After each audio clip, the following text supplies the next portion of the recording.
This is Michael Coffey. I'm the pastor of First English Lutheran Church, and that's right. Just when you thought it was safe to go back on the internet, it is another Tiny Desk sermon. This coming Sunday is August 4th. It's proper 13 or Lectionary 18. And I'm going to read the gospel reading, which has a lot to say and is speaking to me personally. From chapter 12, what is called the parable of the rich fool.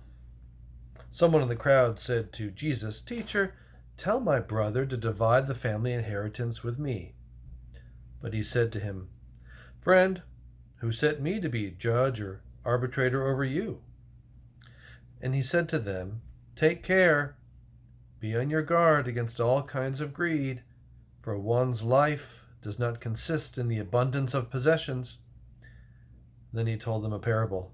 The land of a rich man produced abundantly, and he thought to himself, "What should I do, for I have no place to store my crops?" Then he said, "I will do this. I will pull down my barns and build larger ones, and there I will store all my grain and my goods. And I will say to my soul, 'Soul, you have ample goods laid up for many years. Relax, eat, drink, be merry.' But God said to him, 'You fool! This very night your life is being demanded of you, and the things you have prepared, whose will they be?' So it is with those who store up treasures for themselves, but are not rich toward God."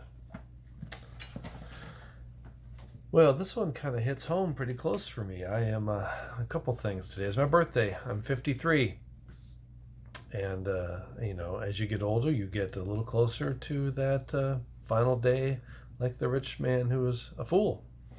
And this past year has been particularly challenged for me personally. A year ago, I was diagnosed with prostate cancer, and I came through it all really well. But anyone who's had an experience like that of a diagnosis that is very troubling, it certainly makes you think about the shortness of your life and what you're doing with your life, which I think is the point of the parable, to ask yourself those questions.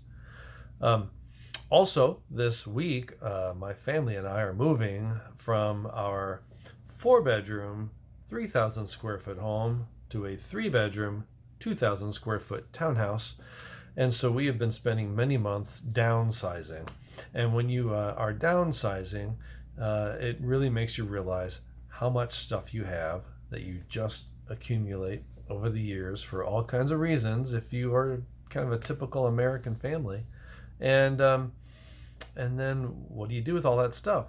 And what can you get rid of, and what can you live without? We're finding out we're going to be just fine living without a lot of the stuff that we had.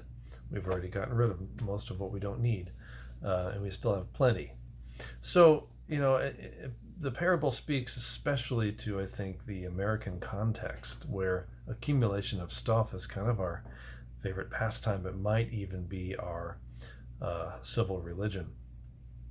And we even have all these storage buildings, which I swore I would never ever pay for space to store stuff. But for about 3 months I am, because we need to have a place to put stuff while we were showing our house to sell, and while we are waiting to move in. All the stuff that we're not sure where we're going to put yet is in there. So I'm guilty.